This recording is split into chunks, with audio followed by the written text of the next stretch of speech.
Well, I took a week off so I could finish the 5 series that we will be reviewing today. But today, in our quest to review everything on the Funimation site, we will be covering the 5 Chinese series Funimation added to its catalog in the year of 2021. Those 5 being Link Click, The Daily Life of the Immortal King, Drowning Sorrow and Raging Fire, The Defective, and Ancient Girl Frame. But before you rush into the comments and say, Freshie, The Daily Life of the Immortal King was a 2020 series, I am aware of that fact, and I'll mention that fact when we get to it. But let's start with Drowning Sorrow and Raging Fire, a tale about 2 demons coming together to stop the villain from exposing the existence of the supernatural to the normal world, which I think is always a neat concept to explore. Our duo consists of a fire wielder from an ancient clan, and the other is a superpowered demon from ancient times. For world builders, we do get some clues into the whole secret organization that ensures the supernatural and naturals don't mix, with elite agents having their own supernatural powers to counter the foes that they will face, while also allowing these powers to liven up fights.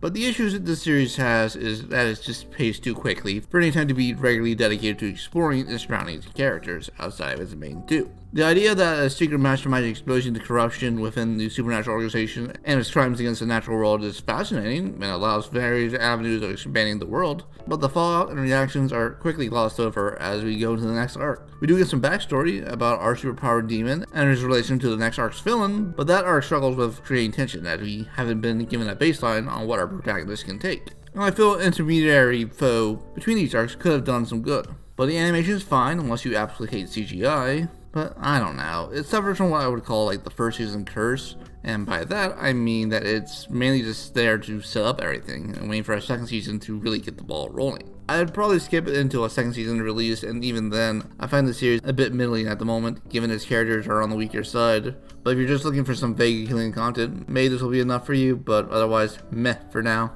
But another series that is experiencing that first season curse is The Defective, a sci-fi story about a teacher and a gangster and their adventures after the space government falls, after the wife of the late ace space captain takes her revenge on the government for his death. Also, seeing a twist that either one or both of them are related to the space captain in some way. But again, it's mostly set up, as we start to see what the arcs are going to be for our 2 characters, with the teacher having to teach his surviving students how to use the mechs to fight off the planet-busting threat, specifically one that has a condition that leaves her unable to normally pilot them. With the gangster left to kick ass and chew space bubblegum, and he's all out of space bubblegum. It has a unique style which may offer a nice change of pace. I do think that you have a lot of options in the side cast. As the teacher's gangster's dad is there, which, we can take a look at their relationship. The students could be further enhanced and given their own arcs. And lastly, we can look more into the gangster's risk-taking and his lack of trust in others. But again, that's all on a checklist for the second season.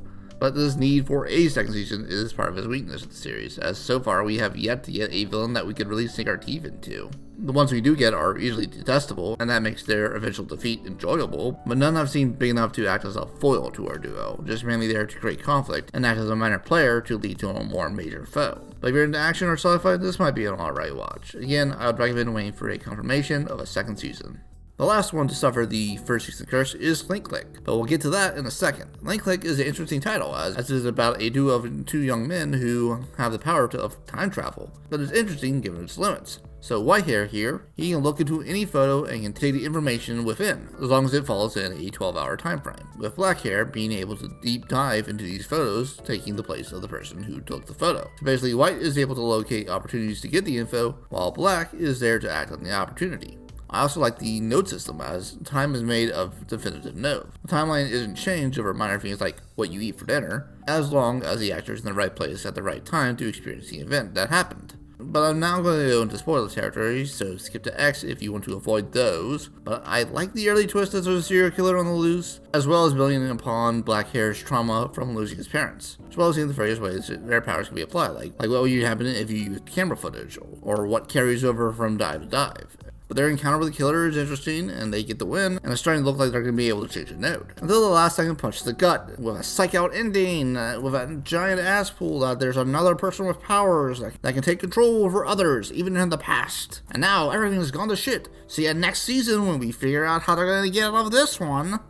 And I quite hate these endings, as I would much prefer seeing them wrap up and then using the first episode of season 2 as the jumping off point. If you're going for a sequel, I understand going for these endings, and it does create intrigue, but it always feels like a slap to the face to me. But again, that's a me problem. And this series is fine, I guess. We're definitely going to need to wait for our second season to resolve anything, so I can have more definitive thoughts.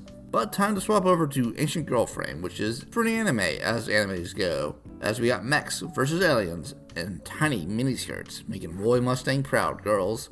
But Rega here, and I'm using the Japanese dub names, is magically chosen to be the pilot of the super mech, and she and her team need to go to Jupiter to find the key to beating the alien threat. Now here are the key issues. 1. See this character? Just is there. Air is from an alien race who buried the mechs on Earth in the first place, but whose species was wiped out when the aliens attacked. She really only got like one core episode to really flesh her out and have some interactions with the other characters, which, was good, as well as build upon the show's outro. But outside of the outro, she doesn't really interact with them outside of that core episode, which really sucks the oomph out of that climactic sacrifice scene. Like, yeah, death is sad, but when the only interactions with the cast is skipped with a skip credit button, you're probably doing something wrong. 2. The aliens are said to attack because the power source used to replace electricity and power the mechs damaged the dimensions. But instead of looking at this and going, maybe they're right, they're just like, oh yeah, well, we don't care, now die. And by that, I mean go to a new dimension we locked you into. Like, you make an offhand comment that Reka's dad's still looking into different energy sources, so I know you didn't forget the plot thread, that you just run out of time to follow through and tie it all together.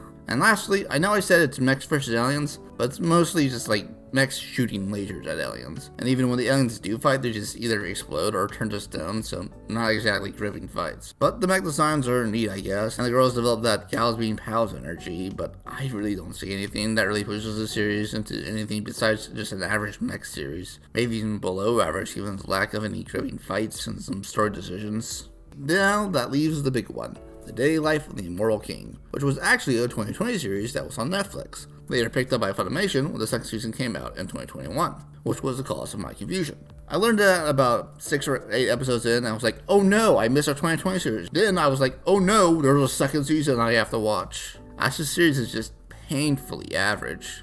But the series is about Ling Wang, and he's basically God. He can literally one-shot anything and anyone, but here's the key issue. Ling canonically isn't allowed to have a character, as apparently his powers are just so strong that if he's not limited some way, he will destroy the Earth. So he has to wear an amulet that limits his power and emotions so he doesn't lose control. But that means he's extremely passive and just reacts to what's happening. He's so boring. The only progress we get is his relationship with this love interest, which mainly in the first season's final arc led to some actually genuine growth. But guess what? We gotta reset to the status quo so we can continue with the wacky hijinks. Nothing matters, MC wins. So of course you need to liven up the series with gags and whatnot, and give chance for the side cast to grow. As for humor, it's a mix of some self-aware stuff and the cast being mostly unaware of the fact that the main character is basically God. I didn't find any of that, gut busting, but I got like a chuckle every now and then, I guess. So I'll say it's fine. The action is pretty good, even if it kind of falls off in the second season. As for characters, a lot of them are just, gag characters.